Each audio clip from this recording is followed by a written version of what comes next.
Yeah, thank you, Patrick. You just gave my presentation. And also I thank AMC and also Swan Global being the founding sponsors for the presentation today. And I also am honored to be here at such a large audience and with the prestigious Melbourne Mining Club. And I'm doubly honored because some of my inspirations as a mining executive are here at the table tonight. You know, executives at Western Mining and at Rio Tinto. I've always looked at the Australian mining industry and their executives as an inspiration for my own career. In fact, whenever I listen to Australian miners speak at conferences in North America, they always sound more authoritative to me. It sounds like you really know what you're doing. So it's been great for me.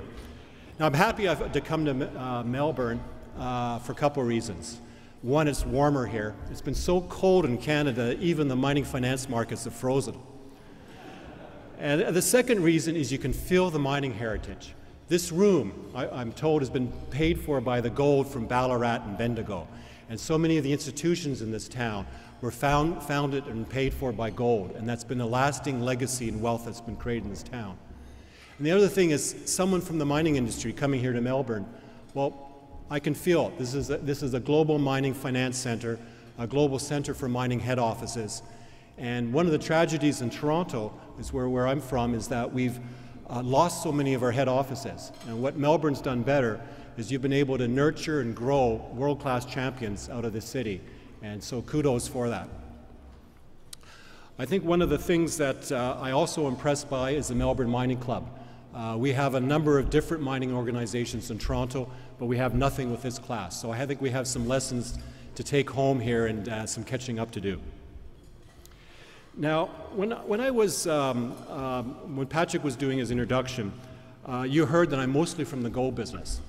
And gold had its downturn about 5 years ago, and it's been tough. I have to speak at a lot of investor conferences or gold broker conferences, and I felt like when I'm speaking at these conferences, I feel like I'm preaching at a church. There's a lot of empty seats, there's plenty of gray hair, and everyone's praying. Well, I'm feeling better now, and now gold is showing some signs of life. And I think what we're seeing right now is that gold led the way on the downturn, but I think gold's also going to be leading the way on the upturn. I think it's a good harbinger of what's going to apply across the entire resource sector. And that's why I think someone like myself from the gold sector, I think there's some lessons we learned from the gold side that I think we can apply right across the resource sector. And I believe some of what I have is merit for people that aren't even in the gold industry.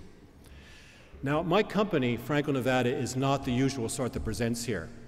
We're not a mining company. We don't even do exploration.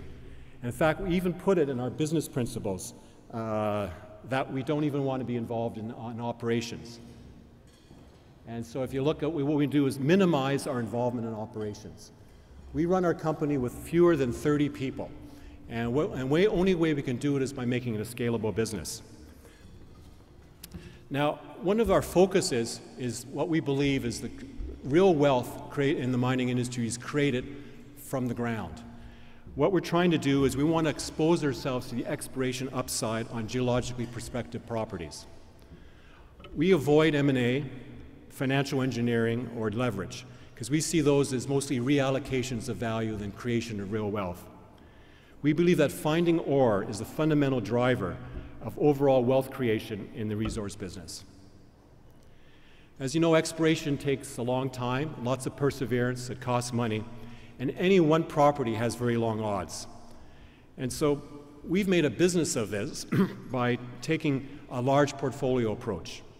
We work to acquire only small underlying royalties or production shares on as broad a range of properties as possible, as long as they've got good geology.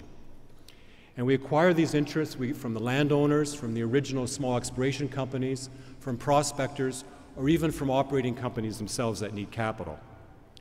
If we leave the actual exploration to the folks on the ground that know the properties best, we get lucky. So our experience is, if we build a broad enough portfolio, we get lucky a lot. And what we've been doing is, over multiple cycles now, we've accumulated a lot of properties. And it's just a distribution right now of where we have royalties and production streams around the world. And what you'll notice, this is a map just of our producing and advanced projects. We have right now royalty lands that cover about 40,000 square kilometers. That's about the size of Switzerland.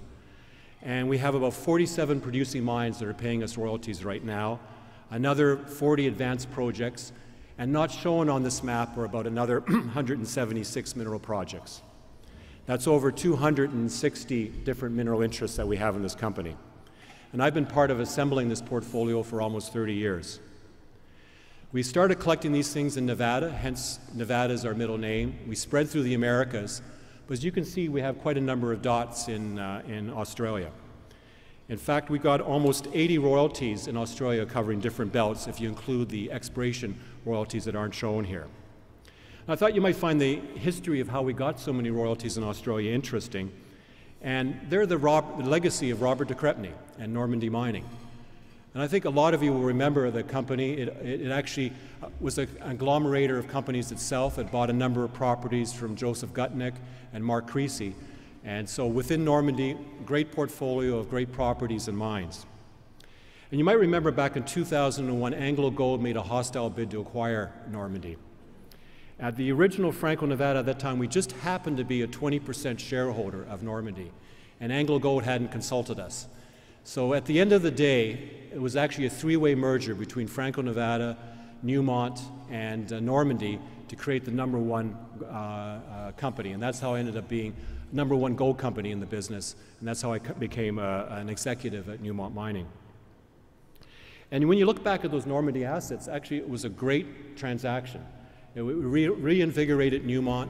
It got some great mines that are still core to Newmont today, the Kalgoorlie Super Pit, Tanami, Boddington. And Normandy also had some great projects in West Africa. In Ghana, they had the Ahafo and Achim projects, and those are absolutely core operations, the best operations that Newmont has right now. So it's been a great legacy for Newmont, and I don't think the company would be as great today if it wasn't for those Normandy assets. But there were a lot of other assets in Normandy that weren't core for the company, and the company proceeded to sell those. But one of the things that it did, every property that it sold, the Newmont management was kind of always afraid we're going to let something great go. So we kept a royalty on everything we sold. We called it our schmuck insurance. If there's something great, we kept a bit of a piece of that. And it was interesting because after a number of years, we accumulated quite a large portfolio of these royalties. And Newmont made the decision that really they weren't in a financial business of managing royalties and other companies' properties, so they decided to sell those royalties. Hence the opportunity to relaunch Franco-Nevada and reacquire those royalties. So when we went public again in end of 2007, we had 176 mineral royalties. And to manage the ones that we had in Australia, because there was 80, we had Kevin McElligott, who's joined me here. And he's our managing director who manages our assets here out of Perth. And we've been very happy with our assets, but they're still relatively small within our overall portfolio. Australia makes up less than 3% of our revenues, and I want to reinvigorate that. So I'm going to use this a bit of an opportunity to sort of bring some more interest and visibility to Franco-Nevada's activities here and see what we can do. I believe the properties we have interest in are in great belts, and the best is yet to come. Now, I'm going to give you an example of what can come out of a royalty belt that was actually owned by a Normandy or a Newmont. And one of them is we have a royalty at Duketon, and I think most of you are familiar with Regis Resources. This was a property that was in the old Normandy portfolio. When Newmont sold the asset, it ended up that the management of Regis Resources was reinvigorated itself, and they had a success track record. And these fellows, they didn't disappoint. In 2010, they developed their first mine, Moulart Well, and then in 2012, they started their second mine, Garden Well, and then third mine in 2013, Rosemont. So in their last fiscal year, they produced about 300,000 ounces from these three mines. Well, Franco-Nevada, our participation is about 2% of those ounces, or about 6,000 ounces per year, which is about $7 million US per year. And that's not bad because our book value when we first came public was only $3 million on this asset. Now that sounds okay, but what I kind of look at is I kind of look at our portfolio as almost a bullion vault. How many ounces are ultimately going to be delivered to me over time?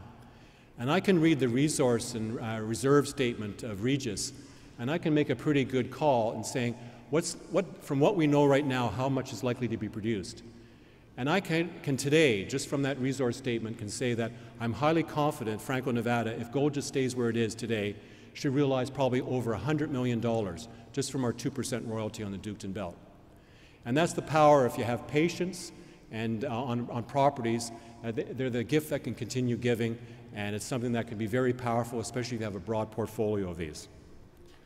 Now, one of the things that I like to look at is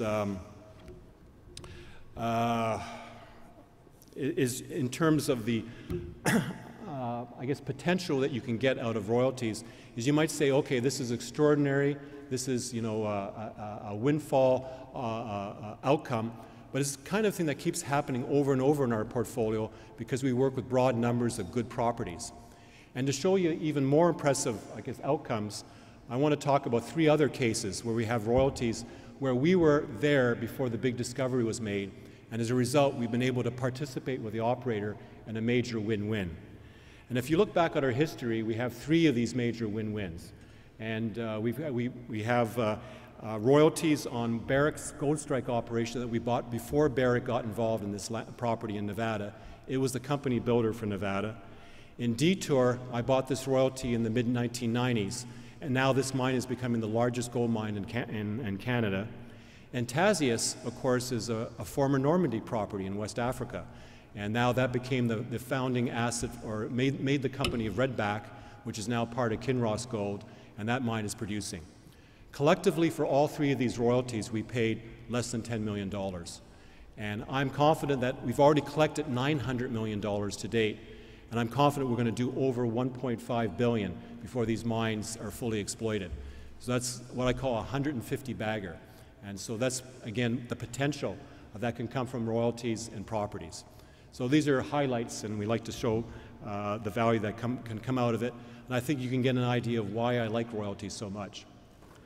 But one of the other aspects of royalties is, having worked at Newmont, having worked in a Newmont operating company, I like royalties because it's a much easier business. The nice thing about royalty is that our first dollars are last. We never get another capital call. We never have another a cash call from the operations. It's we're basically, no one calls us up. And with the nice thing too is we don't have to worry about the any operating decisions, permitting, safety, project management people, permitting, all those issues. We leave that to the operator. If a project goes on care and maintenance, it's a deferral in revenues for us. There's no carrying costs in that type of circumstance. And the nice thing is gold doesn't rust in the ground, is that essentially it's going to be produced sometime in the future, and so we're very relaxed about care and maintenance operations. And also, I can leave my cell phone off on the weekend. If there's a problem at the mine, the royalty owner is the last person they call. So I think I like that. So you're probably looking at the laziest, most relaxed mining CEO that there is in the business, and I'm trying to keep it that way. So royalties are a good thing, and I think one of the nicknames that the journalists have given us back in North America, they called us the Gucci shoe miners. And I met some journalists here earlier, and I want to set the record straight. I do not own any Gucci shoes. So a lot of challenges for operators. During my time at Newmont's headquarters, around 2002, 2003, we were operating 23 different mining operations around the world. And it always felt like we were on our back foot. There seemed to be a crisis every week. And I think the tragedy is these daily challenges were a big distraction, not only for the management team, but for the board of directors. And as a result, a lot of opportunities that should have been acted on when they were available were deferred and lost. So for the big lesson earned, and this is what Patrick was quoting me on earlier, was not to let the day-to-day stuff get in the way of distracting us from the capital allocation business.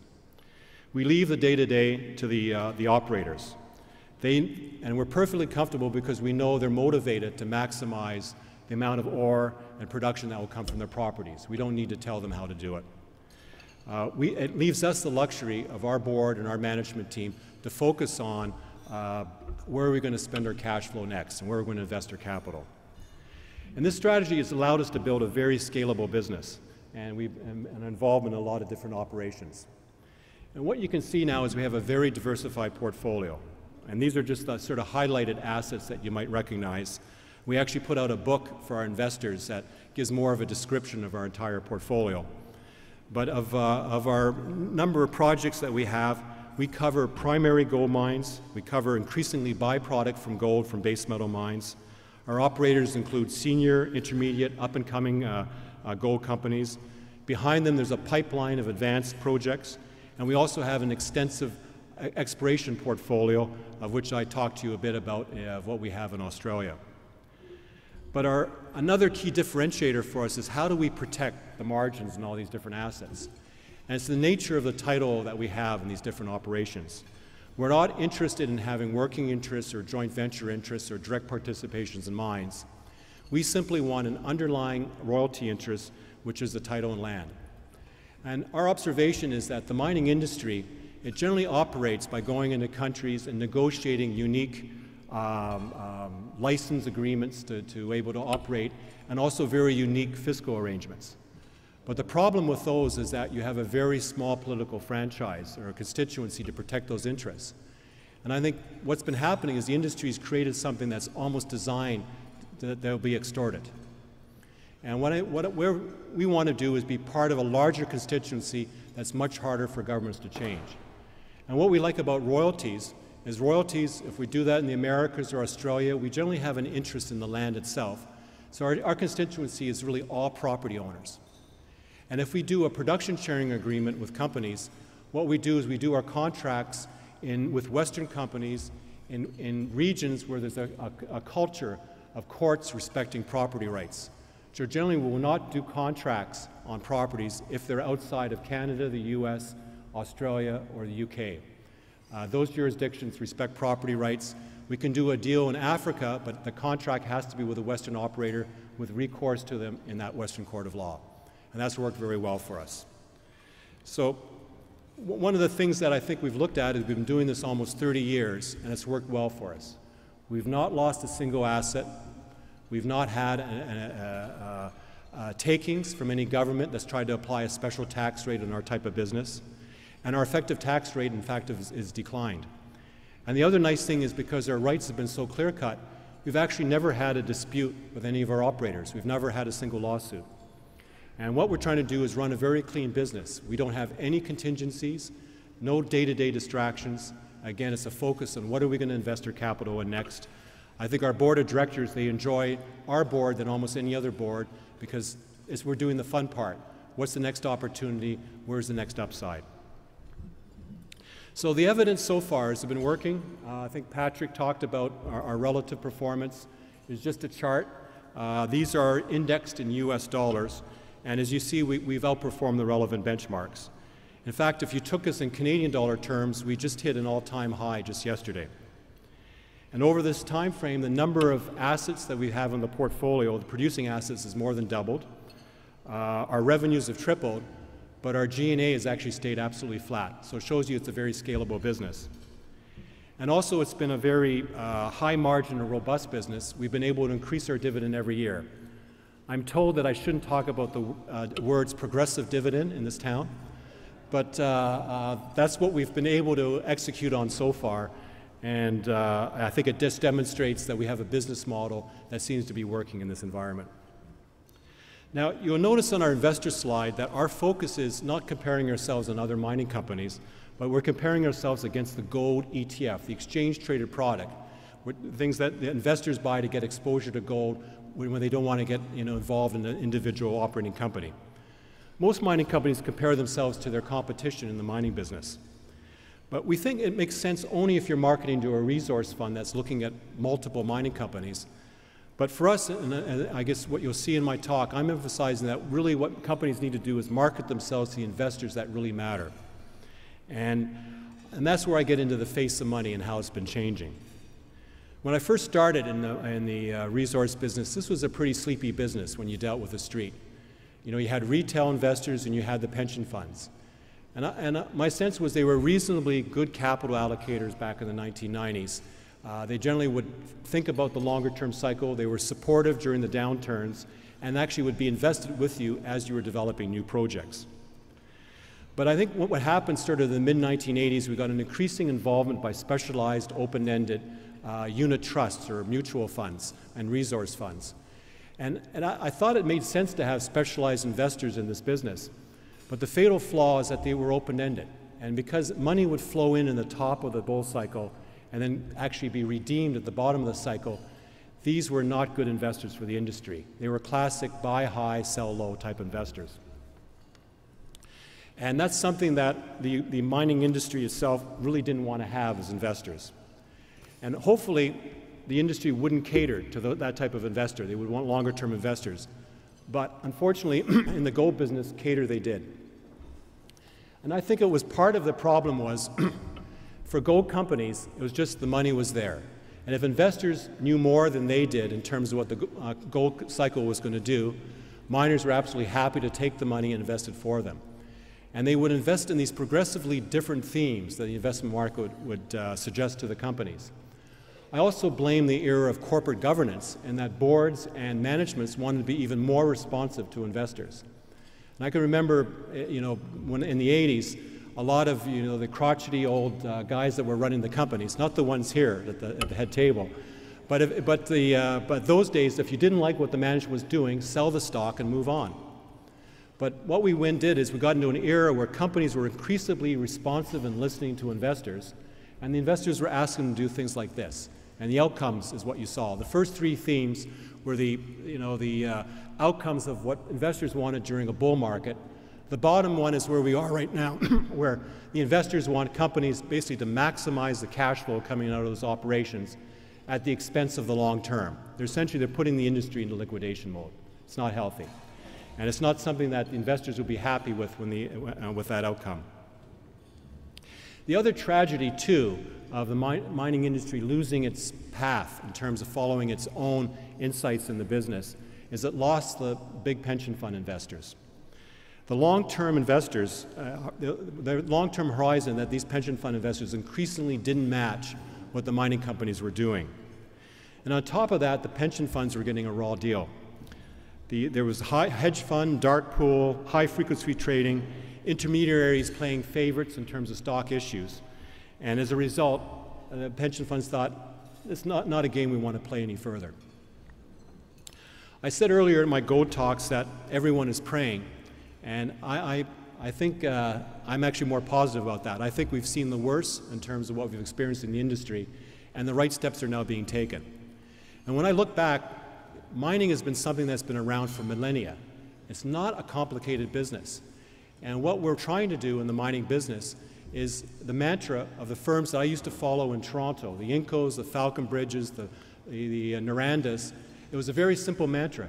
You can never time the cycle perfectly, but if you only focused on the low-cost quartile projects with very long duration, you could stay business long enough to catch enough up cycles.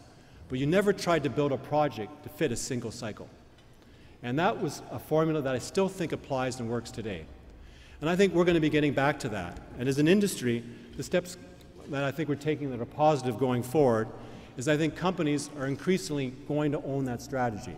That they're going to say, this is what we believe is right. We have to be counter-cyclical.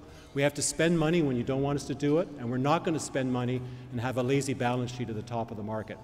It's something that investors are going to have to look forward on. The second positive, I think, for the mining companies is that they're reducing debt. Some of them voluntarily, some of them are being forced to. But I think it's going to be a lesson, just like the generations after the Great Recession in the 30s, wouldn't touch debt for the rest of their lives, and their children wouldn't touch debt. I think the same thing is going to be true for mining managements and boards, and also for the investors in those companies. There's going to be a bifurcation for companies that have very little debt on their balance sheet. And I think the third positive that's happening in the industry is that the industry companies are going to be working with more permanent capital. And the best permanent capital is actually to accumulate capital at the top of the bull cycle so you can actually take advantage of opportunities at the bottom of the cycle. And I was visiting investors, I remember, in 2010, 2011, and they would lecture me on what a lazy balance sheet I had, and that I should be paying it out to the investors or spending it because I wasn't giving them enough torque to the industry. Well, those investors got lots of torque, but they got it in the wrong direction. And I think one of the lessons is going to be is that the investors that matter now, they actually appreciate companies that maintain optionality within their own balance sheet to take advantage of the opportunities over the longer term. And you're seeing that right now in terms of some of the investors and how they're approaching the marketplace. So I'm very encouraged right now in terms of the types of investors that are now looking at our industry. And I'm seeing it, and I'm seeing the ones that matter the most right now are the very large generalist funds that we have in the US and in Europe. I'm thinking of the Fidelities, the BlackRocks, the Capital Groups, and the T. Rowe's. And they count their assets in the trillions. None of them need to own gold or need to own resources. It doesn't even matter in their indexing. But I think a lot of them are now looking at this sector is so beaten up, it's a value play. And they're looking for companies that they can be positioned in that will be leaders in that industry that they can actually be invested in through the cycle. 10 years ago, if a large generalist fund wanted to own exposure to a commodity or to gold, they had to buy a mining equity stock. Today, the largest funds have a lot more options. And what's happened in the precious metal space is the competition from the ETFs has been immense. If you look at all the exchange-traded products in gold right now, they add up to about $60 billion, which is half of the total quoted value of all the gold companies in the world, which is about $120 billion. In silver, it's even worse. Silver, the ETFs represent 75% of the value of actually the entire investable equity space for silver companies. Silver companies only have 25% of the space. Otherwise, ETF investing in silver is 3 times bigger than what's being invested in the equity silver operating companies themselves. It's almost as if the operating companies don't matter. So Franco-Nevada, what we're trying to do is we're trying to fight for relevance in terms of the investment space, and especially in front of the investors that matter the most for us, which is the very large generalist funds. And so we present our investment into something that the large generalist funds can relate to. And we say, here's how we rank compared to your other biggest option, and that's the gold ETF. And of course, then your third option is gold operating companies. And what we represent is that Franco-Nevada, we can provide yield, because remember, a gold ETF, you pay 40 basis points for the privilege of being exposed to gold. And we can present alpha to gold, because people keep finding more gold in our properties over time, and we can deliver that to our investors for free. So it's something that's been, I think, our marketing case now for the past 8 years. It took some years to get traction, because I think the generalist funds wanted to see a track record to come out of this, but it's worked. And so we use the rubric, because often when you go to New York, it's a very short attention span, but we call ourselves the gold investment that works. And that's what we're trying to get across, is that Franco-Nevada is not a passive bullion bar sitting in a vault somewhere, but that we provide alpha and yield compared to the holding a gold ETF. So those are big advantages for an institutional fund. And if we really have a short meeting, we say the easiest way to understand Franco-Nevada is we're a gold ETF on steroids, and that people get that. So I believe there's a lot of capital available right now to the mining industry. It's just a question of making a compelling enough case. And how do I know this? At the beginning of my talk, I joked that the mining finance markets in Canada were frozen. That was an exaggeration. Last Friday, Franco-Nevada closed on a US $920 million equity raise. And we only asked for $550 million to pay for our last deal. So what happened was the demand from the big funds was larger than even we forecasted, and we upsized our deal.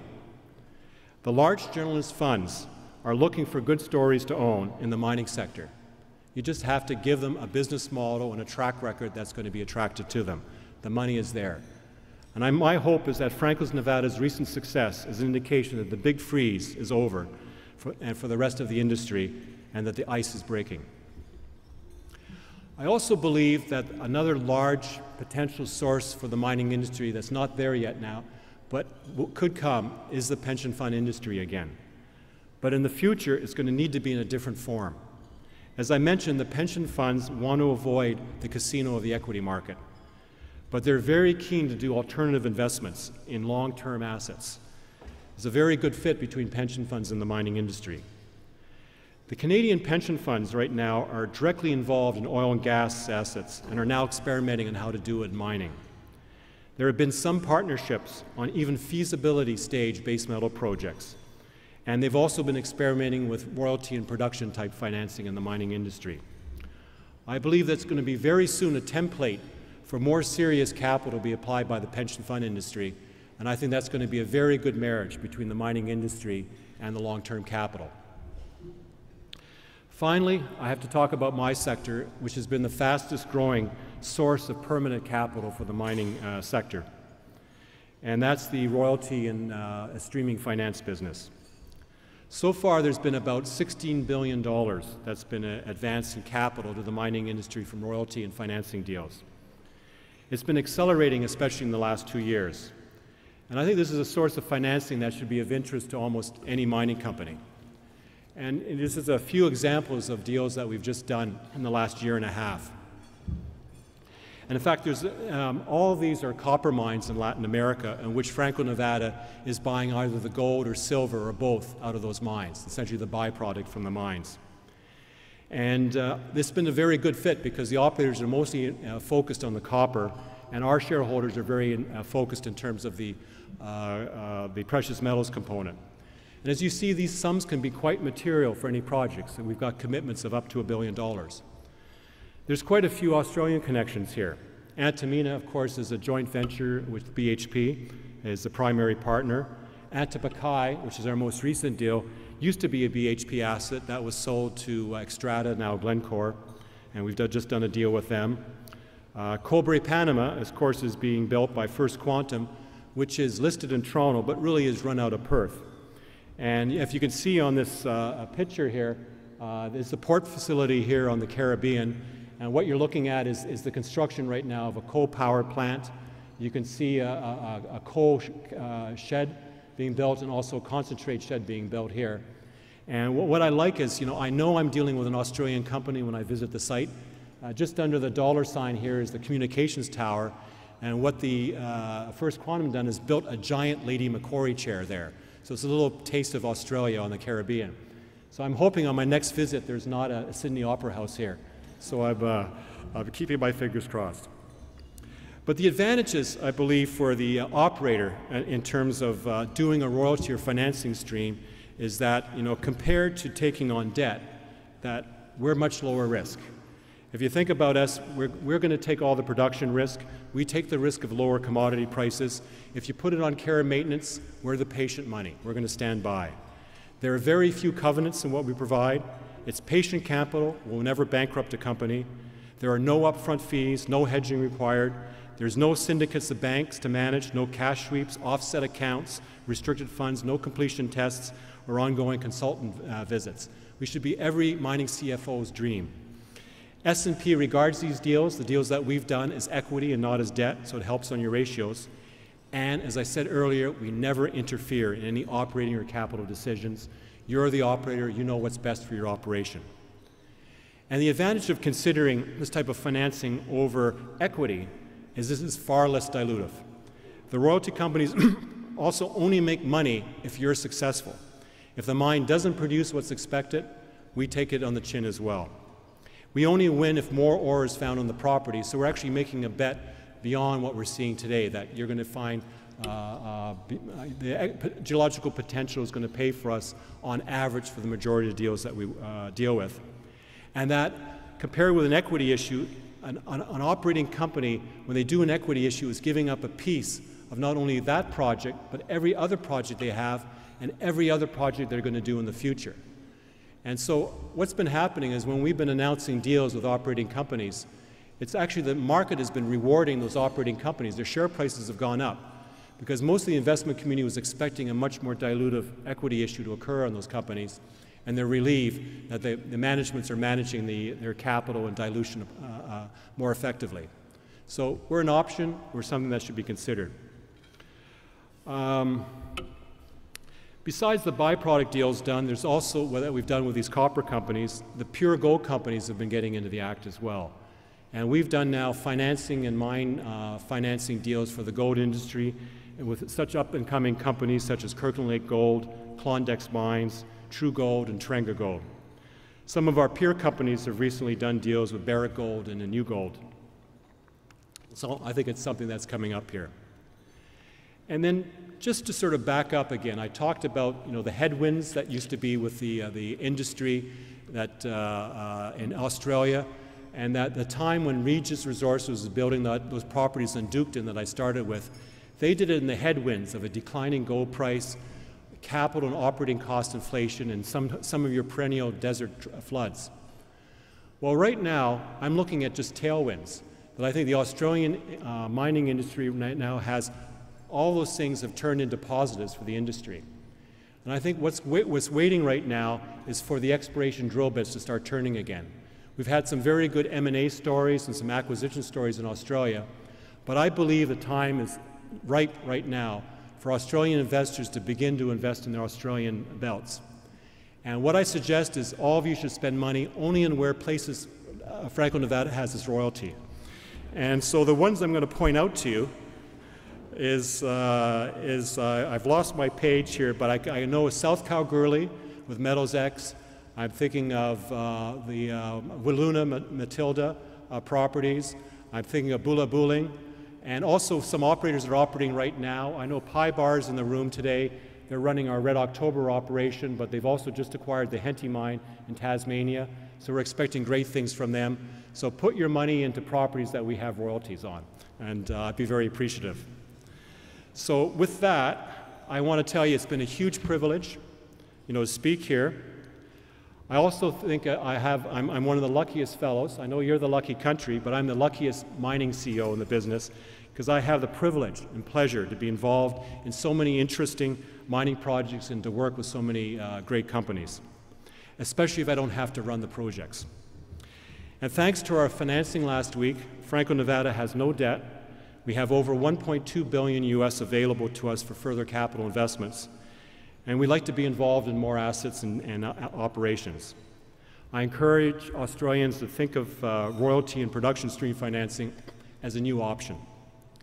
And so to summarize my messages today, the headwinds are tailwinds, so spend money on our properties here. Own your strategy, make it relevant to the generalist investors, the investors that matter. Avoid debt, use permanent capital, and for that, think of Franco-Nevada. And when you do, call Kevin McElligott here, and he'll give you an answer. So I'm happy to take any questions. Thank you.